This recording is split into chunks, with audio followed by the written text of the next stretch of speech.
வெளிநாட்டுக்கு போகணும்னு ஆசை. ஆனால் அவனுக்கு எந்த மொழியும் தெரியாது. இருந்தாலும் சமாளிச்சுக்கலாம்னு முடிவு பண்ணிட்டு கிளம்பிட்டான். ஏதோ ஒரு தேசத்துக்கு போய் சேர்ந்தான். அங்கே அவனுக்கு யாரையும் தெரியாது. அவங்க என்ன மொழியில் பேசிக்கிறாங்க அப்படிங்கிறது கூட புரியல. என்ன பண்ணுறதுன்னு யோசனை பண்ணிட்டு ஒரு இடத்துல நின்றுக்கிட்டு இருக்கிறான். எதிர ஒரு பெரிய கட்டடம். நிறைய பேர் உள்ளே போயிட்டு இருக்கிறாங்க. இவனும் அவங்க பின்னாடியே உள்ளே போனான். ஒரு பெரிய அறை, அலங்காரம்லாம் பண்ணி வச்சிருக்கிறாங்க. நிறைய பேர் சாப்பிட்றதுக்காக உட்காந்துருக்குறாங்க. இவனுக்கு நல்ல பசி, அதனால் இவனும் உட்காந்தான். சாப்பாடு போட்டாங்க, சாப்பிட்டான். அன்பான உபசரிப்பு. இவன் மனசு உள்ள நினச்சிக்கிட்டான், இது ஏதோ அரசருடைய அரண்மனை மாதிரி தெரியுது. இன்னைக்கு ஏதோ விருந்து நடக்குது, நல்ல வேளை நம்ம பசியும் தீர்ந்தது அப்படின்னு நினச்சிக்கிட்டே நிமிர்ந்து பார்க்குறான். சாப்பாடு பரிமாறினவன் எதிரில் ரொம்ப பணிவோட முதுகை வளைச்சி வணக்கம் தெரிவித்தான். இவனும் எழுந்திரிச்சு நின்று முதுகை வளைச்சி வணக்கம் தெரிவித்தான். ரொம்ப நன்றின்னா. அவன் ஒரு சீட்டை இவன் கையில் கொடுத்தான். இவன் அதை வாங்கி பார்க்குறான். என்ன எழுதியிருக்குன்னு ஒன்றும் புரியல. சரி, இந்த நாட்டில் தங்களுடைய நன்றியை சீட்டில் எழுதி தான் கொடுப்பாங்க போல இருக்கு அப்படின்னு நினச்சிக்கிட்டு மறுபடியும் நன்றின்னா. ஆனால் அவன் காசை கொடுங்கன்னா. ஏன்னா அது ஒரு ஹோட்டல், இவன் சாப்பிட்டதுக்கான பில் அது. இவன் அதை புரிஞ்சிக்கவே இல்லை. நன்றின்னு அந்த சீட்டில் எழுதி கொடுக்குறாங்க போல இருக்கு அப்படின்னு நினச்சிக்கிட்டு அதை வாங்கி சட்டை பையில் பத்திரமா வச்சுக்கிட்டு பரவாயில்லைங்க, ரொம்ப மகிழ்ச்சின்னா. ஒரு வெளிநாட்டுக்காரனுக்கு இவ்வளவு தூரம் மரியாதை பண்ணுறீங்களே, எங்கள் ஊருக்கு போனதும் உங்களை பற்றி நிறைய சொல்லுவேன் அப்படின்னா. இவன் என்ன சொல்கிறான்னு அவனுக்கு புரியல. இவனை பிடிச்சி அழைச்சிட்டு போய் முதலாளி முன்னாடி நிறுத்தினான். நாம் சொன்னதில் இவனுக்கு ரொம்ப பெருமையாக இருக்கணும் போல இருக்கு, அதுதான் பெரிய இடத்துக்கு அழைச்சிட்டு வந்திருக்கிறான் அப்படின்னு இவன் நினச்சிக்கிறான். அவரும் பில்லுக்கான பணத்தை கொடுங்கிறாரு. பரவாயில்லைங்க, ரொம்ப மகிழ்ச்சி, நன்றிங்கிறான் இவன். அவரு பார்த்தார், இவனை நீதிமன்றத்துக்கு அனுப்பி வச்சுட்டார். இவன் என்ன நினச்சிக்கிட்டான், நம்மளை இந்த ஊர் ராஜா முன்னாடியே அழைச்சிக்கிட்டு வந்து நிறுத்தி இருக்கிறாங்க போல இருக்கு, என்ன ஒரு பெருந்தன்மை அப்படின்னு நினச்சிக்கிறான். நீதிபதி சொன்னார், சாப்பிட்டதுக்கான பணத்தை கொடுத்துரு, இல்லைன்னா அதுக்கான தண்டனை அனுபவிக்க வேண்டி இருக்கும்னார். ராஜாவே நமக்கு நன்றி சொல்கிறாரு போல இருக்கு அப்படின்னு நினச்சிக்கிறான் இவன். என் மகிழ்ச்சிக்கு எல்லையே இல்லைங்க அப்படின்னா. அவர் பார்த்தார், இவனுக்கு தண்டனை கொடுக்க வேண்டியது தான் அப்படின்னு முடிவு பண்ணார். உடனே தீர்ப்பு எழுதினார். இவனை கழுதையில் பின்புறமாக உட்கார வைங்க, இவன் ஒரு மோசடிக்காரன் அப்படின்னு ஒரு போர்டு எழுதி அவன் கழுத்தில் மாட்டுங்க, அப்புறம் அந்த கழுதையை ஊர் பூரா விரட்டுங்க அப்படின்னார். இவனுக்கு தான் மொழி புரியலையே, ஏதோ நடக்குது அப்படிங்கிறது மட்டும் புரியுது. எல்லாரும் சேர்ந்து இவனை ஒரு கழுதை மேலே உட்கார வச்சாங்க. ஓஹோ, நம்மளை பாராட்டி ஒரு ஊர்வலம் நடத்துகிறாங்க போல இருக்கு அப்படின்னு நினச்சிக்கிறான் இவன். எல்லாரும் சத்தம் போட்டுக்கிட்டே கையை தட்டிக்கிட்டு கழுதை பின்னாடி ஓடி வர்றாங்க. இவனுக்கு ரொம்ப உற்சாகமாக இருக்குது. எல்லாருக்கும் கை கூப்பி வணக்கம் சொல்லிக்கிட்டே போகிறான். கூட்டத்தில் திடீர்னு ஒரு தெரிஞ்ச முகம் தெரியுது. அவனுடைய தேசத்தை சேர்ந்த ஒரு ஆள் அவன். அவனை பார்த்து தான் இவனுக்கு ரொம்ப உற்சாகம்.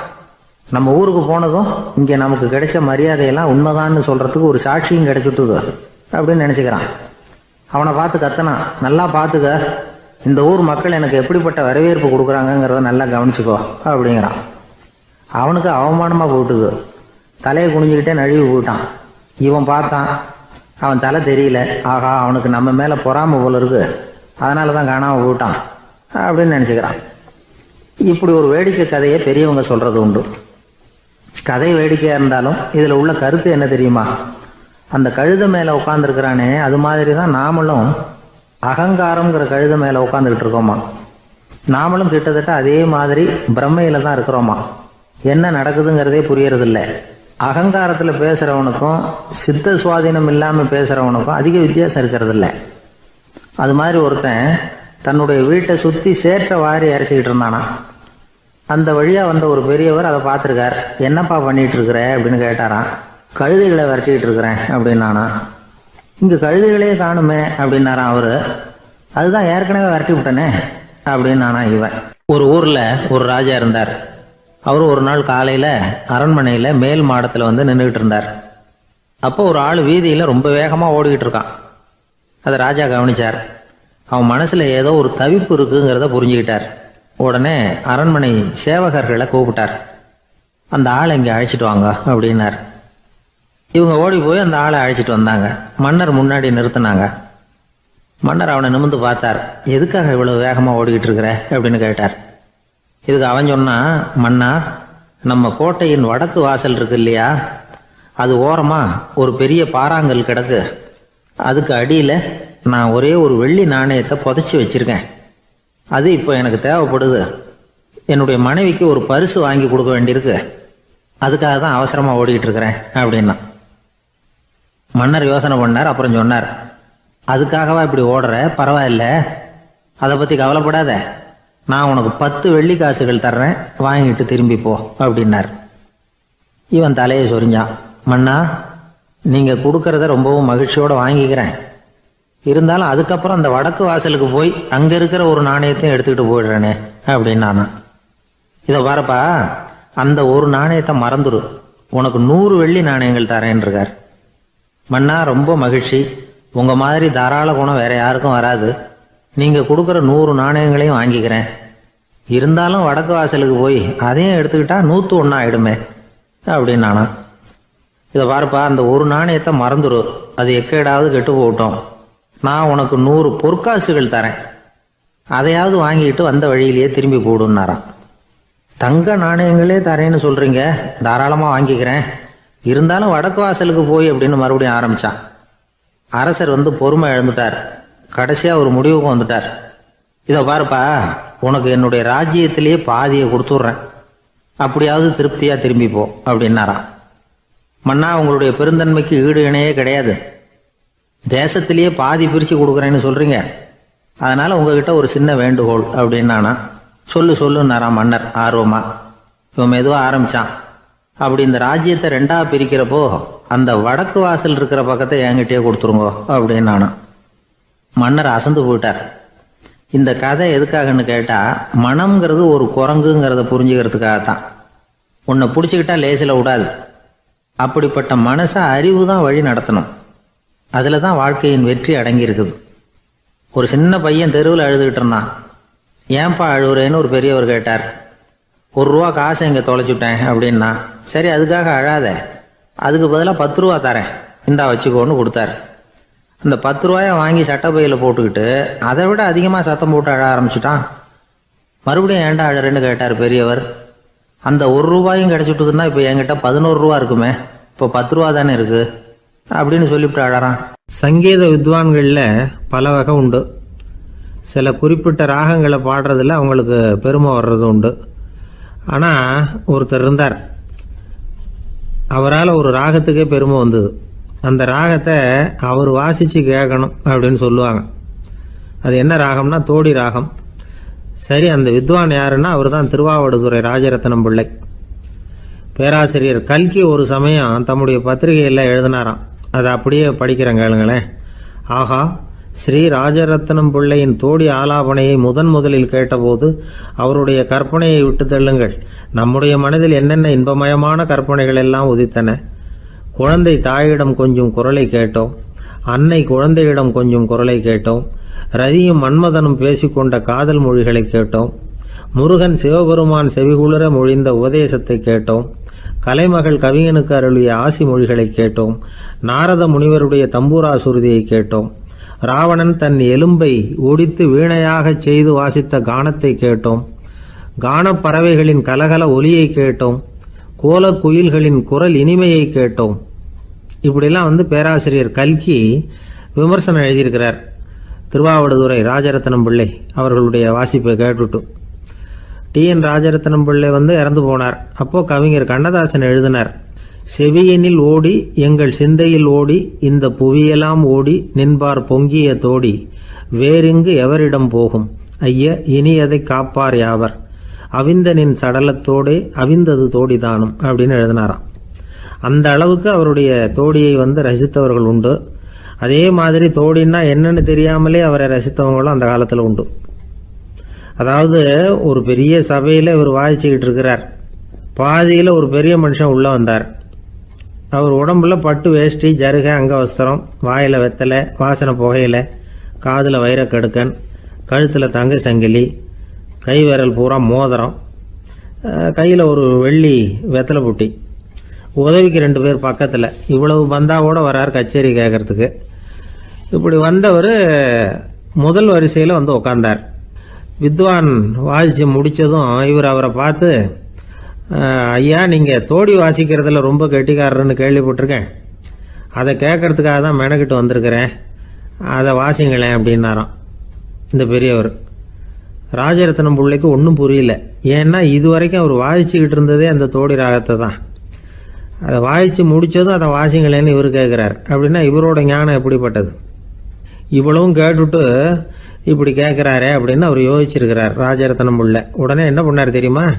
பக்கத்தில் ரொம்ப சாதுவாக சுருதி போட்டுக்கிட்டு இருந்த ஒரு முதுகில் ஓங்கி ஒரு குத்து விட்டாராம். அவருக்கு ஒன்றும் புரியல, எதுக்கு நம்மளை அடிக்கிறார் இவர், நம்மளை குத்துறாரு வித்வான்னு. அவர் அதிர்ச்சியால் இவர் நிமிர்ந்து பார்த்துருக்கார். அப்போ ராஜரத்னம் பிள்ளை சொன்னாராம், ஏய்யா ஐயா பெரிய மனுஷன், என்னுடைய பரம ரசிகர், தோடி ராகம் கேட்கணுங்கிறதுக்காக இவ்வளவு தூரம் வந்திருக்கிறார், வந்து வரிசையில் உட்காந்துருக்கார். நீ இந்த சமயம் பார்த்து தோடி ராகம் வாசிக்கிற நாதஸ்வரத்தை வீட்டில் வச்சுட்டு வந்துட்டியே, இப்போ ஐயாவுக்காக அந்த ராகத்தை நான் எப்படி வாசிக்கிறது அப்படின்னு சொல்லிவிட்டு மறுபடியும் முதுகில் ஒரு அடி கொடுத்தாராம். அடி வாங்கினவருக்கே சிரிப்பு அடக்க முடியலையா. எனக்கு இது மட்டும்தான் சார் தெரியும், இதை தவிர வேறு எதுவும் தெரியாது அப்படின்னு சொல்லிக்கிட்டே காலம் தள்ளுறவங்க ரொம்ப பேர். அவங்கெல்லாம் கஷ்டப்பட வேண்டியிருக்கும். ஒருத்தர் தன்னுடைய தொழிலில் ரொம்ப கெட்டிக்காரராக இருக்கலாம், அதுக்காக எப்பவும் அதே ஞாபகத்தில் இருந்துக்கிட்டு உலகியல் அறிவு இல்லாமல் இருந்துடக்கூடாது, அது ஆபத்து. இதுக்காக நம்ம தாத்தா பாட்டிலாம் ஒரு கதை சொல்லுவாங்களே, கேள்விப்பட்டிருக்கீங்களா? ஒரு சமயம் ஒரு 4 பேர் சேர்ந்து வெளியூருக்கு பிரயாணம் போனாங்களாம். அந்த 4 பேர் எப்படி தெரியுமா? ஒருத்தர் வந்து வேதாந்தி, இன்னொருத்தர் சங்கீத வித்வான், 3வது ஆள் வைத்தியர், 4வது ஆள் ஜோசியர். இவங்க 4 பேரும் நண்பர்கள். அதனால் சேர்ந்து புறப்பட்டாங்க. வழியில் ஒரு ஊரில் தங்கினாங்க. இருட்டி போச்சு. அதனால் இன்றைக்கி ராத்திரி இங்கேயே தங்கி இருந்துட்டு நாளைக்கு புறப்படலாம் அப்படின்னு தீர்மானம் பண்ணாங்க. சாப்பாட்டுக்கு என்ன பண்ணுறது? அங்கேயே கடத்தெருவுக்கு போய் சாமான்லாம் வாங்கியாந்து சமைச்சு சாப்பிட்லாம்னு முடிவு பண்ணாங்க. 4 பேர் இருக்கிறதுனால ஆளுக்கு ஒரு காரியமாக செய்யலாம் அப்படின்னு வேலையை பிரிச்சுக்கிட்டாங்க. வைத்தியர் வந்து கரிகாய் வாங்க போனார், வேதாந்தி வந்து எண்ணெய் வாங்க போனார், ஜோசியர் வந்து பலசரக்கு வாங்க போனார், சங்கீத வித்வானுக்கு சமைக்கிற வேலை. எல்லாம் சரி, ஆனால் நடந்தது என்ன தெரியுமா? கடைத்தெருவுக்கு காய்கறி வாங்க போனார்ல வைத்தியர், அங்கே போய் மார்க்கெட்டில் பார்த்தார். ஒவ்வொரு கறிகாயாக எடுத்து பார்த்தார். இது பித்தம், உடம்புக்கு ஒத்துக்காது, இது வாயு, உடம்பு ஒத்துக்காது அப்படின்னு ஒவ்வொன்றா தள்ளினார். கடைசியில் ஒன்றுமே தேரல, வெறுங்கையோடு திரும்பி வந்துக்கிட்டு இருக்கிறார். எண்ணெய் வாங்க போனார் வேதாந்தி, அவர் ஒரு தொன்னையில் எண்ணெயை வாங்கினார். பேசாமல் அதை எடுத்துகிட்டு வர வேண்டியது தானே, முடியல. அவருடைய வேதாந்த மூளை சிந்திக்க ஆரம்பிச்சுட்டுது. இந்த தொன்னைக்கு எண்ணெய் ஆதாரமா அல்லது எண்ணெய்க்கு தொன்னை ஆதாரமா அப்படிங்கிற ஆராய்ச்சியில் இறங்கினார். என்னாச்சு தெரியுமா? அப்படி கவுத்து பார்த்தார். வாங்கின எண்ணெய் பூராவையும் வழியில் கொட்டிவிட்டு வெறும் தொன்னையோடு வந்து சேர்ந்தார். பலசரக்கு வாங்க போனார் ஜோசியர், அவர் ஒரு வழியில் பார்த்தாரு. வழியில் வந்தவங்களெல்லாம் அங்கங்கே ஒரு மரத்தடியில் உட்கார வச்சு அவங்களுக்கெல்லாம் ஆர்வம் சொல்ல ஆரம்பிச்சிட்டார்.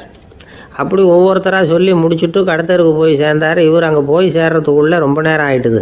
கடையெல்லாம் பூட்டி விட்டு போயிட்டாங்க. என்ன செய்கிறது? அவரும் வெறுங்கையோடு திரும்பி வந்து சேர்ந்தார். சரி, இவங்க கதை தான் இப்படி ஆச்சு. அங்கே சமைக்கிறதுக்காக உட்காந்துருந்தார் சங்கீத வித்வான், அவர் கதை என்னாச்சு தெரியுமா?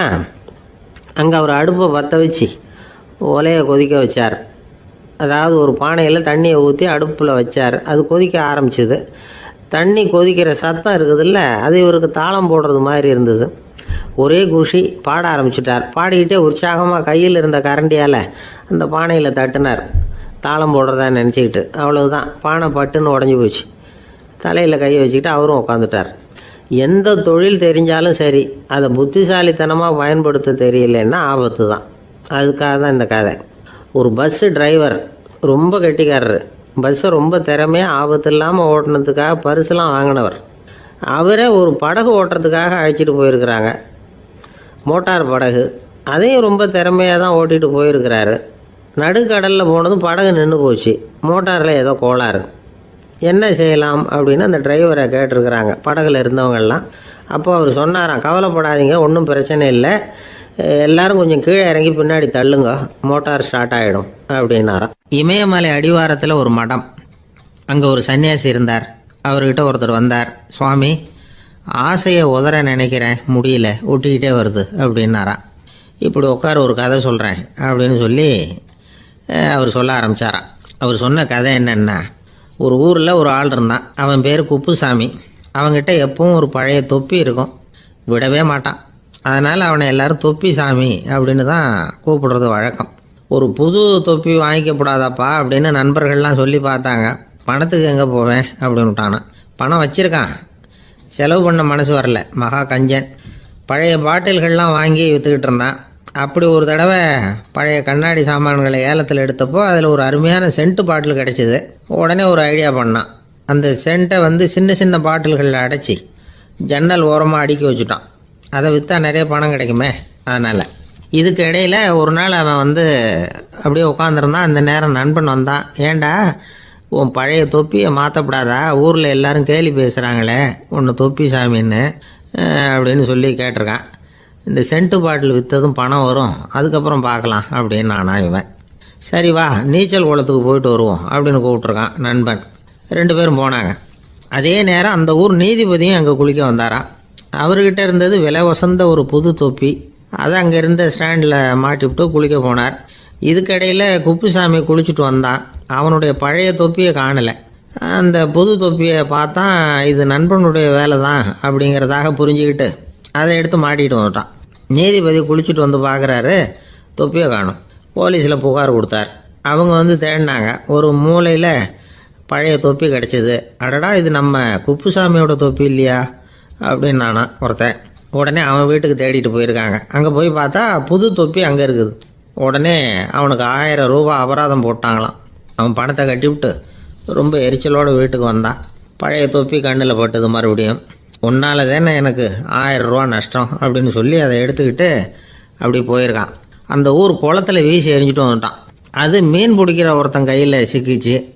அவன் வர்ற வழியில் அதை எடுத்து வேகமாக வீசி எறிஞ்சான். அது நேராக குப்புசாமி வீட்டு ஜன்னல் வழியாக உள்ளே இந்த சென்ட்டு பாட்டில்கள் மேலே விழுந்து எல்லாம் உடஞ்சி நொறுங்கி போச்சு. குப்புசாமி பார்த்தான். தோட்டத்தில் ஆழமாக ஒரு குழியை வெட்டினான்.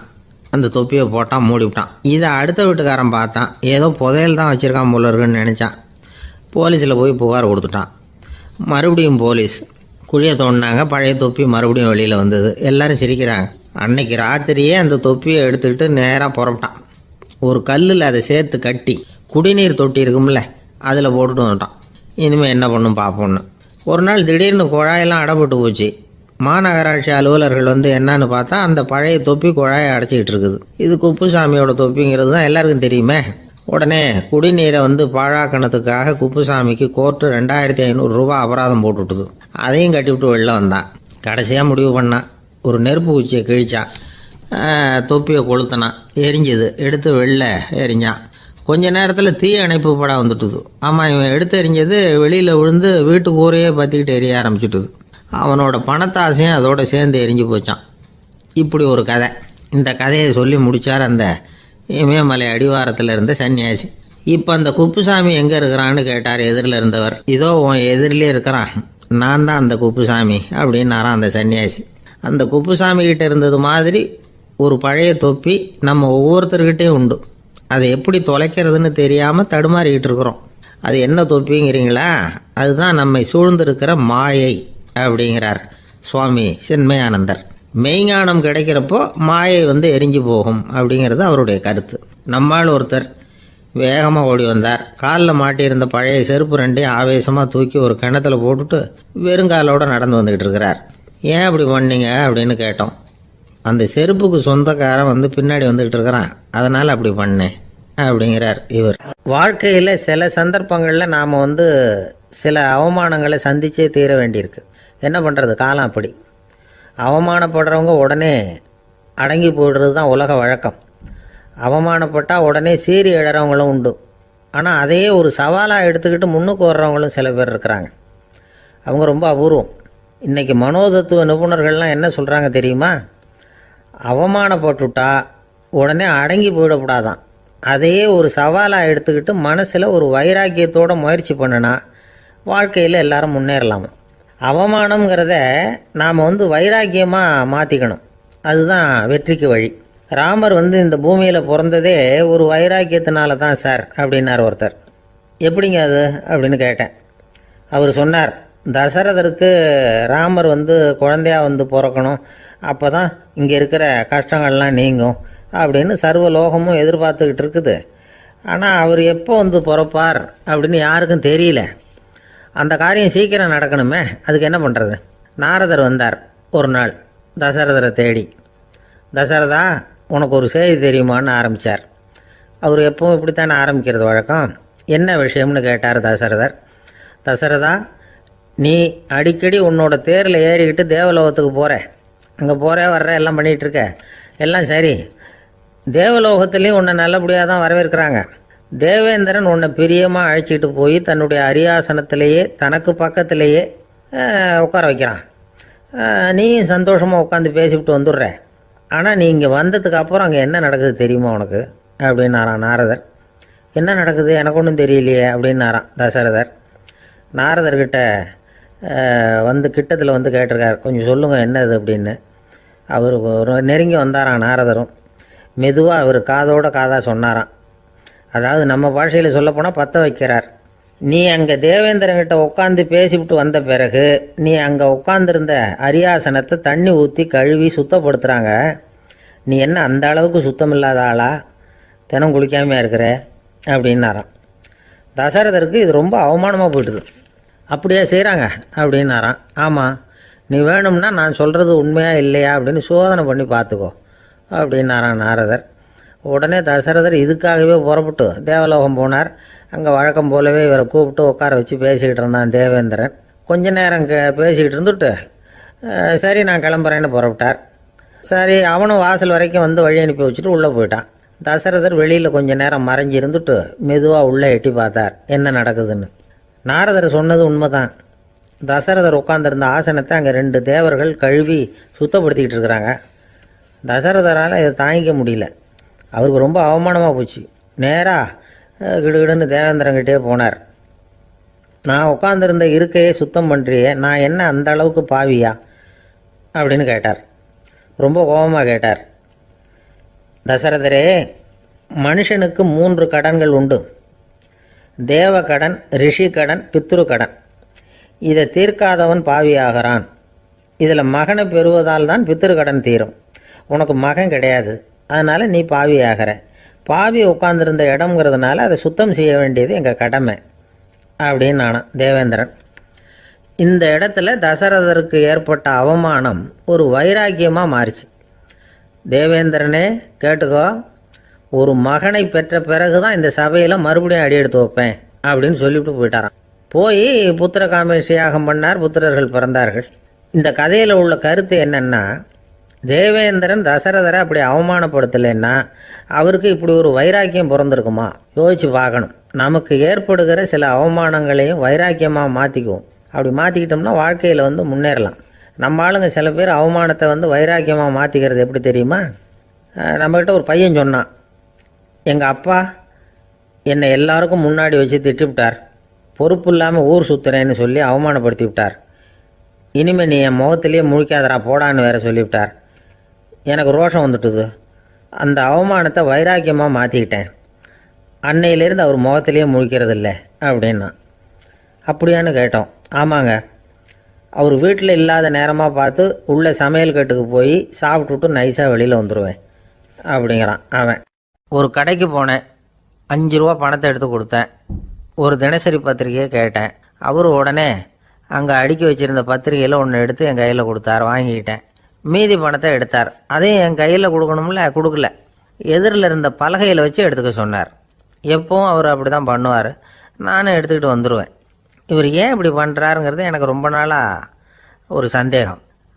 ஒரு நாள் அவர்கிட்டயே இதை கேட்டுவிட்டேன். ஏங்க, நீங்கள் உங்கள் கடைக்கு வந்து பொருள்கள் வாங்குறவங்களுக்கு நீங்கள் பாக்கி சில்லறையை கொடுக்குறப்போ பலகையில் வச்சு விட்றீங்க, கையில் கொடுக்க மாட்டேங்கிறீங்களே, ஏன் அப்படின்னு கேட்டேன். காசை கையில் கொடுத்தா நம்மக்கிட்ட இருக்கிற லட்சுமி போயிடுவா சார் அப்படின்னார். அதாவது பணம் செலவாயிடும் அப்படின்னு அர்த்தமா. இன்னொரு நண்பர், அவர் ஒரு நாள் வழக்கத்துக்கு மாறாக ரொம்ப சோகமாக உட்காந்துருக்கிறார்.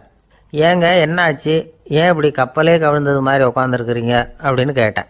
கப்பலே கவிழ்ந்திருந்தா கூட நான் இப்படி கவலைப்பட மாட்டேன் சார், வேற ஒன்று நடந்து போச்சுன்னார். என்னன்னு கேட்டேன். என் உச்சந்தலையில் பல்லி ஒன்று விழுந்துட்டுதுன்னார். அதுக்காகவா இப்படி அப்படின்னு ஆச்சரியப்பட்டேன். ஆமாங்க, பல்லி உச்சந்தலையில் விழுந்தால் பலன் என்னன்னு பஞ்சாங்கத்தில் பார்த்தேன், மரணம்னு போட்டிருக்கு அப்படின்னு சொல்லிவிட்டு அவர் தொடர்ந்து கவலைப்பட ஆரம்பிச்சிட்டார். இப்படியும் ஒருத்தர். என் கூட வேலை பார்க்குற ஒருத்தர் எப்படி தெரியுமா, தினமும் வலது காலை வச்சு தான் ஆஃபீஸுக்கு உள்ளே நுழைவார். என்னைக்காவது தவறுதலாக இடது காலை வச்சு உள்ளே வந்துட்டார்னா அன்னைக்கு பூரா மனசு சங்கடப்படுவார். எந்த வேலையும் சரியாக ஓடாது.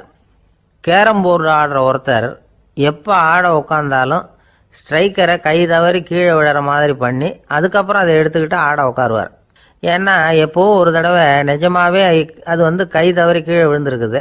அன்னைக்கு பிரமாதமாக ஜெயிச்சுட்டார். உடனே ஒரு முடிவுக்கு வந்துட்டார், கை தவறுனா லாபம் அப்படின்னு. அதுக்கப்புறம் அதையே பழக்கமாக்கிக்கிட்டார். பூனை குறுக்க போனால் சகனம் சரியில்லைன்னு நினைக்கிறவங்க உண்டு.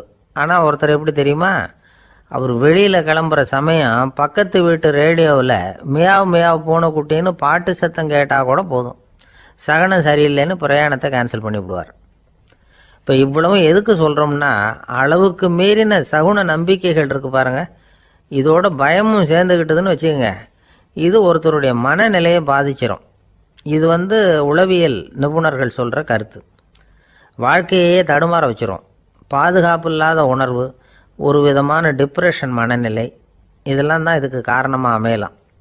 சில பேர் காய்கறி நறுக்க கத்தியை கையில் எடுத்தால் கூட நேரம் சரியாக இருக்கா அப்படின்னு பார்த்துட்டு தான் வேலையை ஆரம்பிக்கிறது வழக்கம். அறிவு தான் மனசுக்கு வாத்தியாராக இருக்கணும். அப்போ தான் வாழ்க்கை நிம்மதியாக இருக்கும். அறிவு மனசு சொல்கிறபடியெல்லாம் கேட்க ஆரம்பிச்சுட்டுதுன்னா இடைஞ்சல் தான். ஒருத்தருக்கு 7ஆம் நம்பர் தான் ராசியான நம்பரான். 7ஆம் தேதி தான் எந்த காரியத்தையும் ஆரம்பிப்பாராம். 7 எழுத்து வர்றது மாதிரி பேரை மாற்றி வச்சுக்கிட்டார். 7 மணிக்கு தான் தினமும் எழுந்திருப்பார். 7ஆம் நம்பர் வீட்டில் தான் குடியிருக்கார். கல்யாணம் கூட 7ஆம் தேதி தான் பண்ணிக்கிட்டார். அவர் ஒரு நாள் குதிரை பந்தயத்துக்கு போனாராம். குதிரையோட பேரையெல்லாம் பார்த்தார். ஒரு குதிரையோட பேர் 7 எழுத்தில் அமைஞ்சிருந்தது. 7 தானே இவருக்கு அதிர்ஷ்ட நம்பர். அதனால் உடனே அது பேரில் பணத்தை கட்டினார். பந்தயம் நடந்தது. என்ன சார் ஆச்சுன்னு கேட்டாங்க. நான் பணம் கட்டின அந்த என்னோட குதிரை 7ஆவதாக சேர்ந்தது சார் அப்படின்னாராம் சோகமாக. ஒரு ஊரில் ஒரு ராஜா இருந்தார். அவர் ஒரு பூனை வளர்த்தார். ரொம்ப செல்லமாக அவர் அந்த பூனையை வளர்த்தார். அவர் என்ன பண்ணுவார் தெரியுமா, இரவு நேரத்தில் அந்த பூனையோட தலையில் ஒரு விளக்கை வச்சுருவார். அந்த பூனை ரொம்ப ஜாக்கிரதையாக அந்த விளக்கு கீழே விழுந்துடாமல் பார்த்துக்கும். தலையை ஆட்டாமல் ரொம்ப நிதானமாக ராஜா பின்னாடி நடந்து போய்கிட்டே இருக்கும். அந்த விளக்கு வெளிச்சத்தில் எல்லா வேலைகளையும் செஞ்சுருவார். கையில் ஒரு விளக்கை தனியாக எடுத்துகிட்டு போக வேண்டிய அவசியமே இல்லை. விளக்கை தூக்கிட்டு போகிற வேலையை அந்த பூனை பார்த்துக்கும். அதனால் ராஜாவுக்கு அந்த பூனை மேலே ரொம்ப பிரியம். மந்திரிகளையெல்லாம் கூப்பிட்டு அவங்கக்கிட்ட சொல்லுவார், பார்த்தீங்களா இந்த பூனை எவ்வளவு விசுவாசமாக நடக்குது, என் பேரில் எவ்வளவு மரியாதை பார்த்தீங்களா அதுக்கு அப்படிம்பார். இதை கேட்டுவிட்டு அங்கேருந்த அமைச்சர்களில் ஒருத்தர் சொன்னார், மன்னா நீங்கள் சொல்கிறது சரிதான், இருந்தாலும் இந்த பூனையோட விசுவாசத்தை நாம் கொஞ்சம் சோதித்து பார்க்க வேண்டியிருக்கு அப்படின்னாராம். சரி, உங்கள் ஆசையை ஏன் கெடுக்கணும், நல்லா சோதித்து பாருங்கள் அப்படின்னு சொல்லிவிட்டார் ராஜா. உடனே அந்த அமைச்சர் என்ன பண்ணார் தெரியுமா, எங்கேயோ புறப்பட்டு போனார். ஒரு 5-6 எலிகளை பிடிச்சிட்டு வந்தார். அரண்மனையில் ராஜா ஏதோ வேலை பார்த்துக்கிட்டு இருக்கிறாரு. பக்கத்தில் அந்த பூனை ரொம்ப பணிவாக நின்றுக்கிட்டு இருக்குது. அது தலையில் விளக்கு எரிஞ்சிக்கிட்டு இருக்கு. அமைச்சர் தான் பிடிச்சிட்டு வந்த எலிகளை அந்த பூனை பார்வையில் படுறது மாதிரி எதிரில் விட்டார். அந்த எலிகள்லாம் அங்கேயும் இங்கேயும் ஓட ஆரம்பிச்சிது. அதை பார்த்தது பூனை, அவ்வளவுதான்.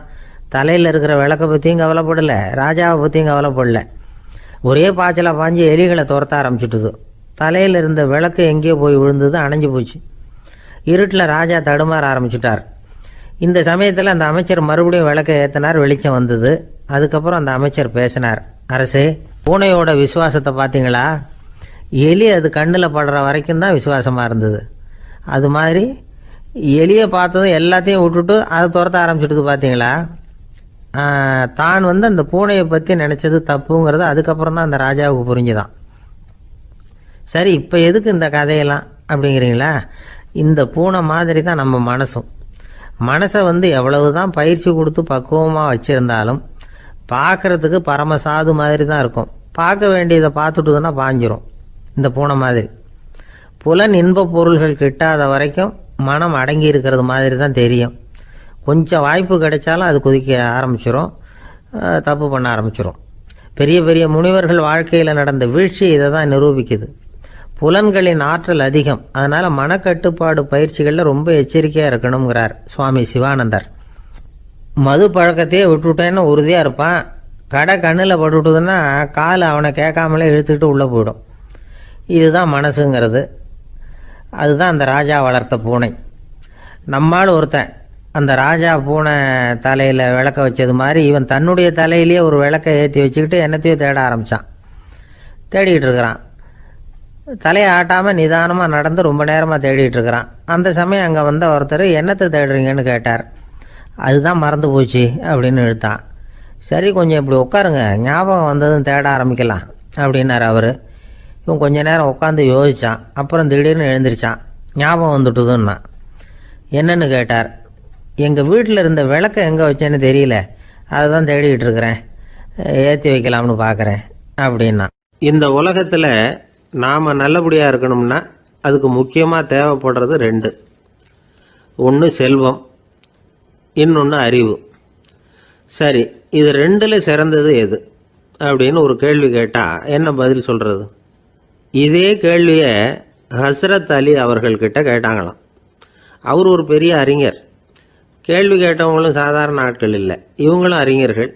ஒரு நாள் ஹஸ்ரத் அலி அவர்கள்கிட்ட 10 அறிஞர்கள் வந்தாங்களாம். ஐயா, நாங்கள் 10 பேரும் உங்ககிட்ட ஒரே கேள்வியை தான் கேட்க வந்திருக்கிறோம், ஆனால் எங்கள் 10 பேருக்கும் நீங்கள் தனித்தனியாக பதில் சொல்ல முடியுமா அப்படின்னு கேட்டிருக்காங்க. அதாவது அவங்க ஒரே கேள்விக்கு இவர்கிட்ட இருந்து 10 விதமான பதில் எதிர்பார்க்குறாங்க. சரி, கேளுங்க, என்ன கேள்வி அப்படின்னார் அவர். அப்போ தான் அவங்க கேட்டாங்களாம், செல்வம் அறிவு இது 2ல் சிறந்தது எது? இதுதான் கேள்வி. ஹஸ்ரத் அலி என்ன பண்ணார் தெரியுமா? அவங்கள ஒவ்வொருத்தராக கூப்பிட்டார். ஒவ்வொரு விதமான பதிலை சொல்லி அனுப்புனார். முதல்ல ஒருத்தரை கூப்பிட்டார். சொன்னார், அறிவுங்கிறது தீர்க்கதரிசிகள், ஞானிகள், மகான்கள் இவங்களோட பரம்பரை சொத்து. ஆனால் செல்வம்ங்கிறது கொடுங்கோலரின் ஆயுதம். அதனால் அறிவு தான் சிறந்தது அப்படின்னார். 2வது ஆளை கூப்பிட்டார். உங்ககிட்ட செல்வம் இருந்தால் நீங்கள் தான் அதை காப்பாற்றணும், ஆனால் அறிவு உங்களை எப்பவும் காப்பாற்றும். ஆகவே அறிவு தான் சிறந்தது அப்படின்னார். 3வது ஆளை கூப்பிட்டார். செல்வந்தனுக்கு எப்போதும் விரோதிகள் அதிகம், ஆனால் அறிஞனுக்கு நண்பர்கள் அதிகம். அதனால் அறிவு தான் சிறந்ததுன்னார். அடுத்தவரை கூப்பிட்டார். செல்வம் அடுத்தவங்களுக்கு கொடுக்க கொடுக்க குறையும், ஆனால் கல்விங்கிறது அதிகரிச்சுக்கிட்டே வரும், கொடுக்கறதுனால குறையாது. அதனால் அறிவு தான் சிறந்ததுன்னார். இன்னொருத்தரை கூப்பிட்டார். அறிவுள்ளவன் எப்பவும் அதை அடுத்தவங்களுக்கு வாரி வழங்கிக்கிட்டே இருப்பான், அதனால் அவங்ககிட்ட தாராளத்தன்மை இருக்கும். ஆனால் செல்வந்தன்கிட்ட கஞ்சத்தனம் தான் இருக்கும், அதனால் அறிவு தான் சிறந்ததுன்னார்.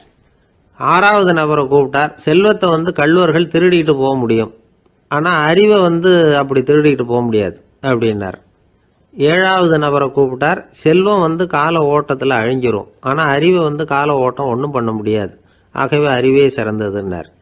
8வது ஆளை கூப்பிட்டு சொன்னார், செல்வத்துக்கு எப்பவும் எல்லை உண்டு, நிறை உண்டு, அளவு உண்டு, கணக்கு உண்டு. ஆனால் அறிவுக்கு அப்படிப்பட்ட எல்லை எதுவும் கிடையாது, அதனால் அதுதான் சிறந்ததுன்னார். அடுத்தவனை கூப்பிட்டார்.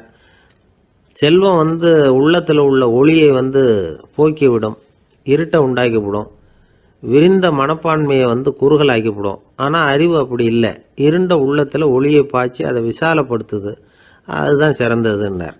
கடைசியாக 10வது நபரை கூப்பிட்டார். செல்வம் மனசில் செருக்கை உண்டாக்குது, ஆணவத்தை ஏற்படுத்துது, அதனால் நானே கடவுள்னு நினைக்கிற அளவுக்கு மனுஷனை தாழ்த்தி விடுது. ஆனால் அறிவு பணிவையும் பண்பாட்டையும் வளர்க்குது, அதனால் அறிவு தான் சிறந்ததுன்னார்.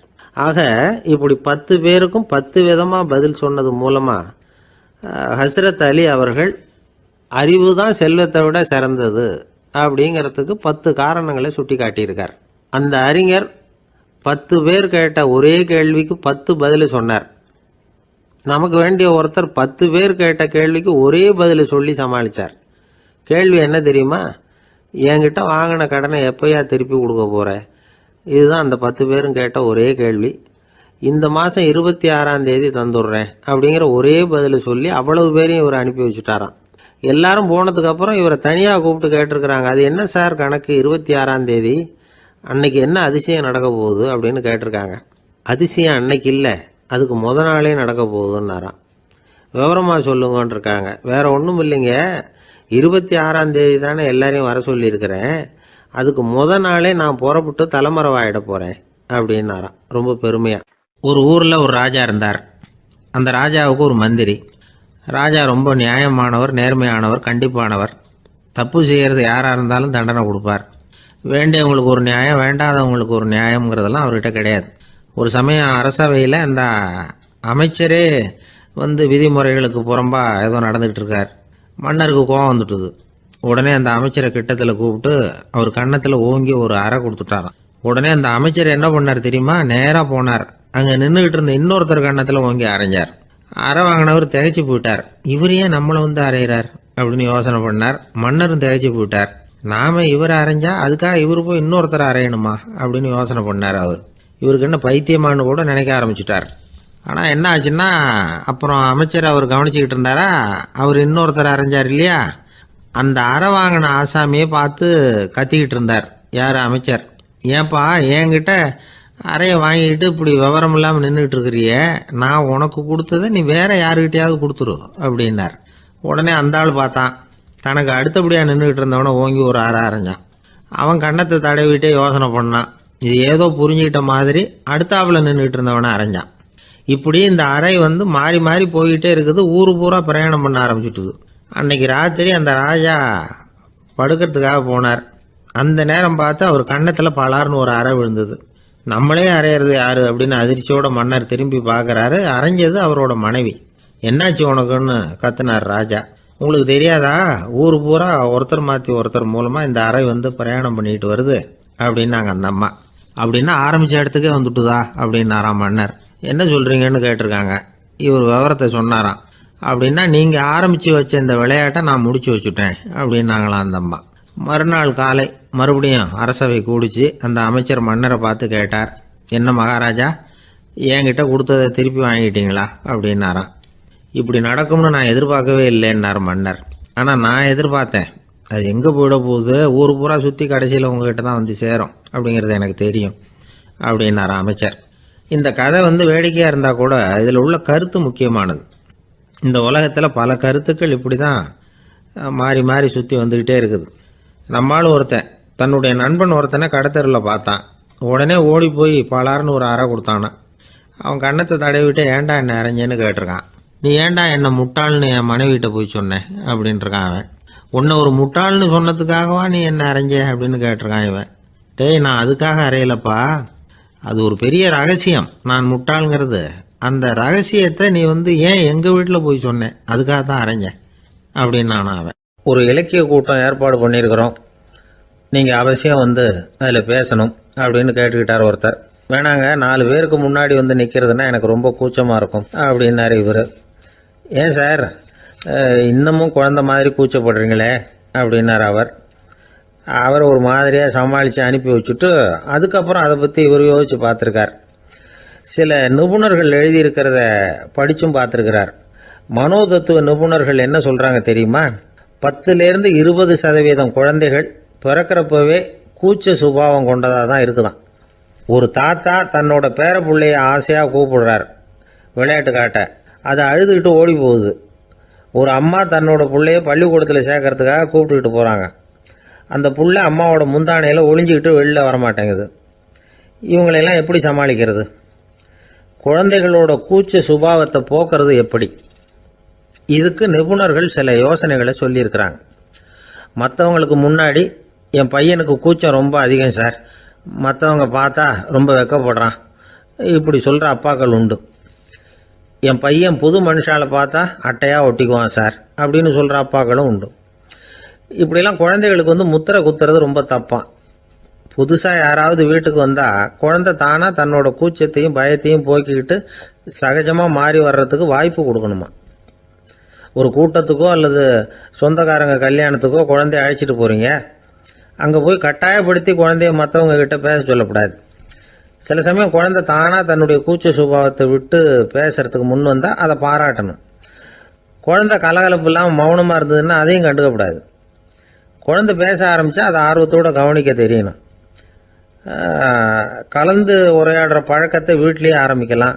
கேட்டதுக்கு பதில் சொல் அப்படின்னு நீங்கள் அதிகாரம் பண்ணிகிட்டு இருக்கக்கூடாது. அது வந்து குழந்தைக்கு பேசுகிற சந்தர்ப்பத்தை குறைச்சிருமா. இப்போ நாம் அதிகாரம் பண்ணால் கேலி செய்கிற பழக்கம் குழந்தைகளை வந்து ரொம்ப பாதிச்சிருமா. பெரியவங்களானதுக்கு அப்புறமும் சில பேர் கூச்சத்தோடவும் பயத்தோடவும் இருக்கிறதுக்கு இதுதான் காரணம். சின்ன வயசில் அவங்கெல்லாம் ஏதாவது கேலிக்கு ஆளாகி இருப்பாங்க. 2வது குழந்தை மூத்த குழந்தைய வந்து கேலிக்கு ஆளாகிற சந்தர்ப்பங்களை கண்டு கேலி பண்ணினா அது இளம் நெஞ்சங்களை விட்டு நீங்கிறதே இல்லையா. எப்பவும் குழந்தையோட நடை உடை பாவனைகளை பற்றி சொல்லிக்கிட்டே இருக்கக்கூடாதான். அதுவே கூச்ச சுபாவத்தை கொண்டுட்டு வந்துருமா. அப்பா எங்கேன்னு யாராவது கேட்டால் இது மாதிரி இன்ன காரியத்துக்காக வெளியில் போயிருக்கார், இத்தனை மணிக்கு திரும்பி வருவார் அப்படின்னு சொல்கிற அளவுக்கு குழந்தைகளை பழக்கப்படுத்தி வைக்கணும். ஃபோன்லேயே யாராவது விசாரித்தா கூட இது மாதிரி பதில் சொல்லு அப்படின்னு சொல்லணும். சின்ன சின்ன மீட்டிங்கில் 4 வார்த்தை பேச தயார் பண்ணலாம். ஒரு கடையிலையோ அல்லது ஹோட்டல்லையோ ஏதாவது விவரம் கேட்கணும்னா உங்கள் குழந்தைய தைரியமாக அனுப்புங்க. குழந்தைகள் பணிவாகவும் பொறுமையாகவும் விவரம் கேட்குறப்போ கூச்ச சுபாவம் தானாக போயிடும். சின்ன வயசுலேயே இப்படிலாம் பழக்கப்படுத்தினா தான் வருங்காலத்தில் தைரியமாக இந்த சமுதாயத்தில் வாழ முடியும். இல்லைன்னா 60 வயசுலேயும் அடுப்பங்கரையை விட்டு வெளில வர்றதுக்கு கூச்சப்பட்டுக்கிட்டு தான் இருக்க வேண்டியிருக்கும். இந்த காலத்து பிள்ளைங்க எவ்வளவோ பரவாயில்ல, எதுக்கும் தயங்குறதில்ல, கூச்சப்படுறதில்ல. ஒரு அம்மா அடுப்பங்கரையிலேருந்து சத்தம் போட்டாங்க, டேய் ராமு, தயவு பண்ணி அந்த டிவியை நிறுத்துறா, அந்த பெண்ணோட குரல் மகா மோசம், அடுப்பங்கரையில் இருக்கிற என்னாலேயே அதை சகிச்சிக்க முடியல அப்படின்னாங்களாம். உடனே பையன் கொஞ்சம் கூட தயங்காமல் பதில் சொல்கிறான், அம்மா இந்த குரல் டிவியிலேருந்து வரல, எழுத்த விட்டு மாமி தான் இங்கே வந்திருக்கிறாங்க, அவங்க தான் இப்போ என்னோட பேசிக்கிட்டு இருக்கிறாங்க அப்படின்னு நானும். வங்க நாவலாசிரியர் சரத் சந்திரர் ஒரு நண்பர் அவர்கிட்ட வந்தார். வழக்கமாக எல்லா எழுத்தாளர்கள்கிட்டையும் கேட்குற ஒரு கேள்வியை கேட்டார். நீங்கள் எழுத்துத்துறைக்கு வந்தது எப்படி? இதுதான் கேள்வி. அதை தெரிஞ்சு என்ன பிரயோஜனம்னார் சரத் சந்திரர். சும்மா சொல்லுங்களேன், தெரிஞ்சுக்கிறேன் அப்படின்னார் வந்தவர். சரி சொல்கிறேன்னு ஆரம்பித்தார். நான் ரங்கூனில் வேலை பார்த்துக்கிட்டு இருந்தேன். சம்பளம் பத்தில், வேலையும் பார்த்துக்கிட்டு ஒரு பலசரக்கு கடை வைக்கலாம்னு நினச்சேன். என்னால் மளிகை கடை வச்சு சரியாக நடத்த முடியுமாங்கிற சந்தேகம் என் மனைவிக்கு. அதை சோதனை பண்ணி பார்க்கணுங்கிறதுக்காக சில பொருள்களின் அளவு, அதோட விலை, இப்படி சிலதை சொல்லி எல்லாத்தையும் மனக்கணக்காக கூட்டி போட சொன்னாங்க. என்னால் சரியாக கூட்டி சொல்ல முடியல.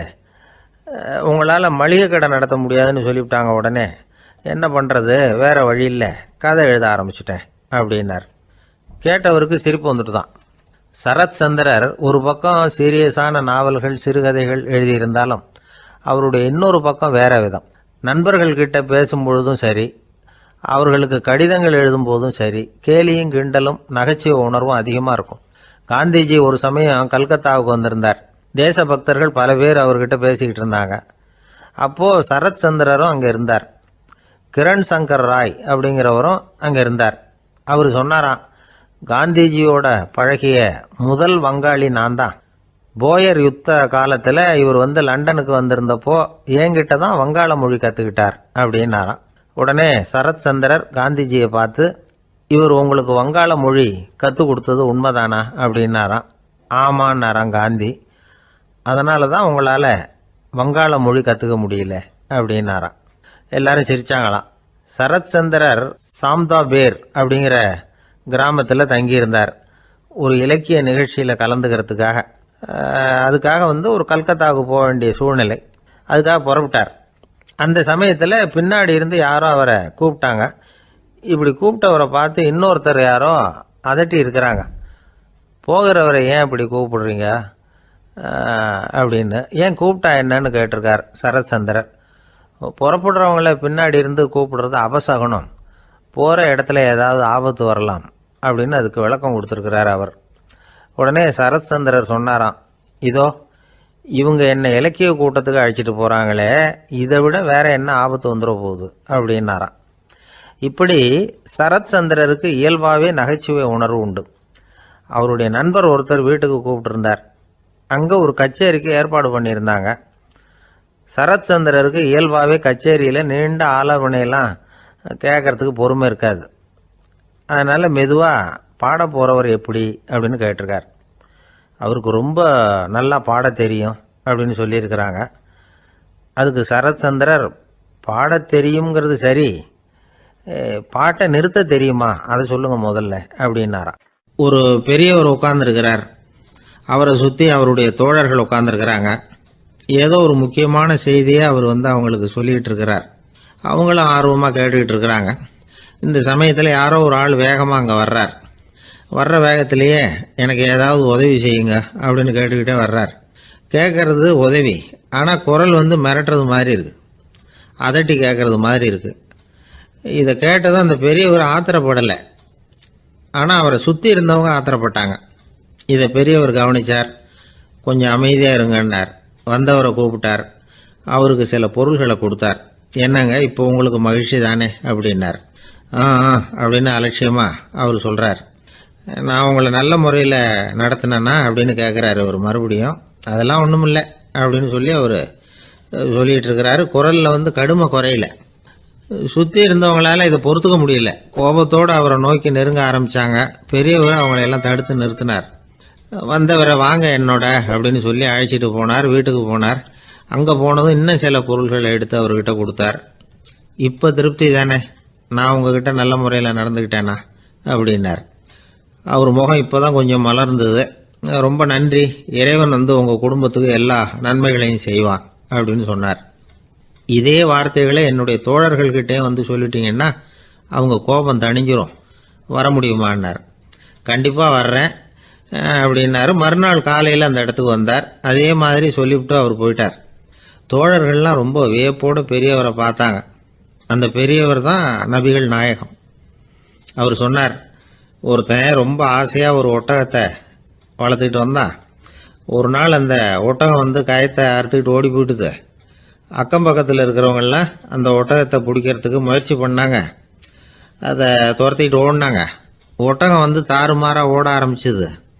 இந்த சமயத்தில் ஒட்டகத்தை வளர்த்தவன் அங்கே ஓடி வந்தான். நீங்கள் அதை ஒன்றும் செய்ய வேணாம், விட்டுருங்க. அதோட சுபாவம் எனக்கு நல்லா தெரியும். அதை சுலபமாக என்னோட வழிக்கு கொண்டுட்டு வந்துட முடியும். நான் பார்த்துக்கிறேன், விட்டுருங்கோ அப்படின்னா. எல்லாரும் விலைக்கு போயிட்டாங்க. இவன் என்ன செஞ்சான் தெரியுமா? கொஞ்சம் புல்லை கையில் எடுத்துக்கிட்டு அந்த ஒட்டகத்தை நெருங்கினான். அவ்வளவுதான். அது ஓடி இவன் காலடியில் உட்காந்துக்கிட்டது. செல்லமாக அதை அப்படியே தடவி கொடுத்தான். முதுகில் ஏறி உட்காந்துக்கிட்டான். அது பாட்டுக்கு சாதுவாக நடந்து போகுது. இந்த கதையை நபிகள் நாயகம் தம்முடைய தோழர்களுக்கு சொல்கிறார். ஒட்டகத்தை மட்டும் இல்லை, சில மனிதர்களையும் கூட சில விதத்தில் அணுகிதான் அவர்களை சீர்திருத்த வேண்டியிருக்குது அப்படிங்கிறத அவங்களுக்கு உணர்த்தினார். இது ஒரு அழகான உளவியல் அணுகுமுறை. சில குடும்ப தலைவர்கள் கூட இந்த ஒட்டகம் மாதிரி நடந்துக்கிறது உண்டு. அப்புறம் அடங்கி போகிறதும் உண்டு. ஒரு குடும்ப தலைவர் காலையில் எழுந்திரிச்சதுலேருந்து சத்தம் போட்டு கத்திக்கிட்டு இருப்பார். பக்கத்தில் இருந்தவங்கெல்லாம் ஓடி போய் சமாதானம் பண்ணி பார்த்தாங்க. அவர் ஓயறது மாதிரி தெரியல. கடைசியில் அவர் மனைவி வந்தாங்க. நீங்கள் எல்லாம் விலகி போயிடுங்க, அவர் சுபாவம் எனக்கு தெரியும், நான் பார்த்துக்கிறேன் அப்படின்னாங்க. சரின்னு எல்லாரும் போயிட்டாங்க. சாயந்தரமாக பார்க்குறாங்க, அவர் சத்தம் இல்லாமல் ஒரு மூலையில் உட்காந்துருக்கிறார். ரொம்ப சாதுவா. ஆச்சரியமாக இருந்தது. என்னம்மா பண்ணீங்கன்னு கேட்டாங்க. அது ஒன்றும் இல்லைங்க, ஒரு வேளை சாப்பாட்டை நிறுத்தினேன், பட்னி போட்டேன், அவ்வளவுதான் அப்படின்னாங்க அந்த அம்மா. அமெரிக்க ஜனாதிபதி ஆப்ரஹாம் லிங்கன் ஒரு நாள் தன்னோட கோச்சு வண்டியில் தலைநகரான வாஷிங்டனுக்கு போயிட்டு இருக்கிறார். கோச்சு வண்டி ஒரு சாலையில் போயிட்டு இருக்கு. அந்த சாலைக்கு ஒரு பக்கத்தில் பயங்கரமான சதுப்பு நிலம். சதுப்பு நிலம்னா அது புதைகுழி, புதை மணல்ங்கிறோம்ல, அது மாதிரி. அந்த சதுப்பு நிலத்தில் யாராவது மாட்டிக்கிட்டா அவ்வளோதான், ஆளை கொஞ்சம் கொஞ்சமாக உள்ள அமுக்கிவிடும். தப்பிச்சு கரையிறது கஷ்டம். அப்படிப்பட்ட நிலம் அது. ஆப்ரஹாம் லிங்கன் ஏதோ ஒரு முக்கியமான அரசாங்க வேலையாக போயிட்டு திரும்பி வந்துகிட்டு இருக்கிறார். அதனால் அந்த சமயத்தில் அவர் விலை வசந்த ஆடைகளை அணிஞ்சிருக்கிறார். அப்படி அவர் அந்த கோச்சு வண்டியில் வந்துகிட்டு இருக்கிறாரு. அந்த சமயத்தில் ஒரு காட்சி அவர் கண்ணில் பட்டுட்டுது. என்ன தெரியுமா? ரோட்டுக்கு பக்கத்தில் இருந்த சதுப்பு நிலத்தில் ஒரு இளம் பன்றி குட்டி சிக்கிக்கிட்டு தவிச்சிக்கிட்டு இருக்குது. பரிதாபமாக கத்திக்கிட்டு இருக்குது. அதை பார்த்தார் லிங்கன். அவருக்கு என்ன மாதிரி ஆயிட்டுது. உடனே வண்டியை நிறுத்த சொன்னார். கீழே இறங்கினார். தன்னோட விலை வசந்த ஆடைகளை பற்றி லட்சியம் பண்ணவே இல்லை. தனக்கே ஆபத்து வரலாம்ங்கிறத பற்றியும் கவலைப்படலை. தான் ஒரு குடியரசுத் தலைவருங்கிறத பற்றியும் அவர் நினச்சி பார்க்கல. நேராக அந்த சதுப்பு நிலம் பக்கமாக போனார். அந்த சேத்துல இறங்கி பன்றிக்குட்டியை காப்பாற்றி கரைக்கு கொண்டுட்டு சேர்த்துட்டார். அதுக்கப்புறம் நிம்மதியாக கோச்சு வண்டியில் ஏறி வெள்ள மாளிகைக்கு சேர்ந்தார். ட்ரெஸ்ஸு உடம்பு பூரா சேரு சகதி. பார்க்குறவங்களுக்கெல்லாம் ஆச்சரியமாக போச்சு. அவங்களுக்கு ஒன்றும் புரியல. இவர் நேராக ட்ரெஸ்ஸு மாற்றிக்கிறதுக்காக போனார். கோச்சு வண்டி ஓட்டிகிட்டு வந்தவங்கிட்ட போய் எல்லாரும் கேட்டாங்க என்ன ஆச்சு அப்படின்னு. அவர் வர்ற வழியில் நடந்த விவரத்தை சொன்னார். ஆப்ரஹாம் லிங்கனுடைய இந்த இறக்க குணத்தை எல்லாரும் பாராட்டினாங்களாம், புகழ்ந்தாங்களாம். ஆனால் இதுக்கு லிங்கன் என்ன பதில் சொன்னார் தெரியுமா? தயவு பண்ணி இந்த புகழ்ச்சியான பேச்சையெல்லாம் ஒதுக்குங்க, அதெல்லாம் வேணாம். அந்த சின்ன பிராணி சகதியில் மாட்டிக்கிட்டு துடிச்சிக்கிட்டு இருந்தது. அதை பார்த்தேன். உடனே என்னுடைய இதயத்தில் ஒரு முள்ளு தைச்சது மாதிரி ஒரு உணர்வு. அந்த முள்ளை பிடுங்கி எறிஞ்சேன், அவ்வளவுதான். உண்மையில் அந்த பிராணிக்கு நான் உதவினேங்கிறத விட எனக்கு ஏற்பட்ட இன்னலை போக்கிக்கிட்டேன் அப்படிங்கிறது தான் உண்மை. அதுதான் பொருத்தம். அப்படி இருக்கிறப்போ இதில் புகழறதுக்கு என்ன இருக்குது அப்படின்னாரு ஆபிரகாம் லிங்கன். எவ்வளவு யதார்த்தமான வார்த்தைகள் பாருங்க. இந்த காலத்தில் நம்மளையும் பல பேர் அப்படி உண்டு. நீச்சல் தெரியாத ஒரு ஆள் தண்ணியில் இறங்கிட்டான். தண்ணி ஆழம்ங்கிறது அப்புறமா தான் தெரிஞ்சுது. தத்தளிக்க ஆரம்பிச்சுட்டான். வாழ்னு கத்துறான். கரையில் நின்றுட்டு இருந்த ஒருத்தர் இதை பார்த்தார். உடனே அவருக்கு இதயத்தில் முள்ளு தைச்சது மாதிரி ஒரு உணர்வு. உடனே குபீர்னு தண்ணியில் பாஞ்சார். அவரை காப்பாற்றி கரைக்கு கொண்டுட்டு வந்து சேர்த்தார். இதை பார்த்துக்கிட்டு இருந்த இன்னொருத்தர் காப்பாற்றின அந்த ஆளை பாராட்டி புகழ்ந்தார். என்ன புகழாதீங்க சார் அப்படின்னார் அவர். ஏன்னு கேட்டார் இவர். நான் அந்த ஆளை ஏன் காப்பாற்றினேன் தெரியுமா? அவன் நேற்றுக்கு என்கிட்ட 300 ரூபா கடன் வாங்கியிருக்கிறான். இவன் தண்ணியில் போட்டான்னா நான் கொடுத்த கடனும் தண்ணியில் போடும். அதனால தான் விழுந்து காப்பாற்றினேன் அப்படின்னா அந்த ஆள். ஒருத்தர் இருக்கார், நல்ல உத்தியோகத்தில் தான் இருக்கிறார். ஆனால் எப்போ பார்த்தாலும் முகத்தை வெறுப்பாக வச்சிருப்பார். அப்படியே வருவார் போவார். ஏன் சார் இப்படி இருக்கிறீங்க அப்படின்னு விசாரித்தோம். ஏன்டா இந்த வேலைக்கு வந்தோம்னு இருக்கு சார் அப்படின்னார். உங்கள் வேலை உங்களுக்கு பிடிக்கலையா அப்படின்னு கேட்டோம். இல்லைன்னார். இப்படிப்பட்டவங்க வெற்றிகரமான வாழ்க்கை வாழ முடியாது. இது நிபுணர்கள் கருத்து. வேலையை நேசிக்க தெரிந்தவர்கள் வெற்றி பெறுவார்கள் அப்படிங்கிறாங்க அவங்க. எந்த துறையாக இருந்தாலும் சரி, அந்த துறையில் வெற்றிகரமாக இருக்கிறவங்கள விசாரித்து பாருங்க. எனக்கு என்னுடைய வேலை ரொம்ப பிடிக்கும் அப்படின்னு சொல்கிறவங்களா தான் இருப்பாங்க. அப்படி இருந்தால் தான் அது வெற்றிகரமாக இருக்க முடியுது அவங்களால. ஒருத்தனுக்கு பிடித்தமான பொழுதுபோக்கே அவனுடைய தொழிலாக இருந்துட்டுதுன்னா அவனை மாதிரி கொடுத்து வச்சவன் வேற யாரும் இல்லை அப்படிங்கிறார் பெர்னாட் ஷா. ஒரு தடவை மன்னர் ஹுமாயூன் உயிரை தண்ணீர் முண்டு ஊற்றுகிற தொழிலாளி ஒருத்தர் காப்பாற்றினாராம் அந்த ஹுமாயூன் உயிரை. உடனே மன்னர் கேட்டிருக்கார், உனக்கு என்ன வேணும்னாலும் கேளு தரேன், உயர் பதவி வேணுமா அப்படின்னு கேட்டாராம். மன்னா, மக்களின் தாகம் தீர்க்கக்கூடிய இந்த பணியை விட உயர்ந்தது உண்டா அப்படின்னாராம் அந்த தொழிலாளி. அவரால் அவருடைய வேலையை நேசிக்க முடிஞ்சுது. அதனால் மகிழ்ச்சியாக இருக்க முடிஞ்சுது. நாமெல்லாம் அப்படி இல்லை. வேலை கிடைக்கிற வரைக்கும் கிடைச்சா போதும் அப்படின்னு இருக்கோம். கிடைச்சதுக்கப்புறம் ஏன்டா அந்த வேலைக்கு வந்தோம்னு ரொம்பவும் அழுத்துக்குவோம். சரி, நாம் இருக்கிற இடத்துல நாம் வெற்றிகரமாக இருக்க வழி உண்டா அப்படின்னா உண்டுன்னு சொல்கிறாங்க. அதாவது மன இயல் நிபுணர்கள் இருக்கிறாங்க இல்லையா, அவங்க அதுக்கு முக்கியமாக 6 வழிகள் சொல்கிறாங்க. நீங்கள் ஒரு அலுவலகத்தில் வேலை பார்க்குறவரா அப்படின்னா இதை கேளுங்க. அதாவது உங்கள் மேலதிகாரி எதிர்பார்ப்புக்கு தகுந்த மாதிரி உங்கள் வேலை இருக்குதா? அப்படி இல்லைன்னா முதல்ல உங்கள் வேலையின் தரம் உயரணும். உங்களுக்கு மேலே கீழே வேலை பார்க்குற பணியாளர்கள்கிட்ட நல்ல விதமாக பழகுறீங்களா? அந்த உறவு முறையில் ஏதாவது குறை இருந்தால் அதை கண்டுபிடிச்சி சரி பண்ணுங்க. நம்பிக்கைக்கு உரியவர் அப்படின்னு நீங்கள் பேர் எடுக்கணும். நீங்கள் எடுக்கிற முடிவு நல்ல முடிவாக தான் இருக்கும் அப்படின்னு அடுத்தவங்க சொல்லணும். உங்கள் தோற்றத்துக்கு முக்கியத்துவம் கொடுங்க. இது மனம் உடல் ரெண்டும் சம்பந்தப்பட்டது. அதனால் மனசையும் ஆரோக்கியமாக வச்சுருக்கணும், உடம்பையும் ஆரோக்கியமாக வச்சுருக்கணும். உங்களுடைய நிர்வாகம் செயல்படுற விதத்தை நல்லா புரிஞ்சு வச்சுக்கணும். உங்களுடைய நிர்வாகம் இப்போ ஒரு காரியம் செய்யுதுன்னு வச்சுங்க, ஏன் அப்படி செய்யுது, எதுக்காக அப்படி செய்யுது, அதனுடைய குறிக்கோள் என்ன, அது நீடிக்கிறதுக்கு காரணம் என்ன, இதையெல்லாம் தெரிஞ்சுக்கணும். சிரிப்புக்கு வஞ்சகம் பண்ணக்கூடாது. நல்லா சிரிக்கணும், அப்போ தான் அது திரும்ப கிடைக்கும். கடந்த கால தோல்வியை பற்றி கவலைப்படக்கூடாது. முதலாளி விருப்பம் தெரிஞ்சு நடந்துக்கிறது நல்லது தான். அதுக்காக காக்கா பிடிக்கணுங்கிற அவசியம் இல்லை. உங்களுக்கு ஒரு பொறுப்பான வேலை கிடைக்குது, உடனே சத்தம் குழப்பம் அப்படின்னு சூழ்நிலை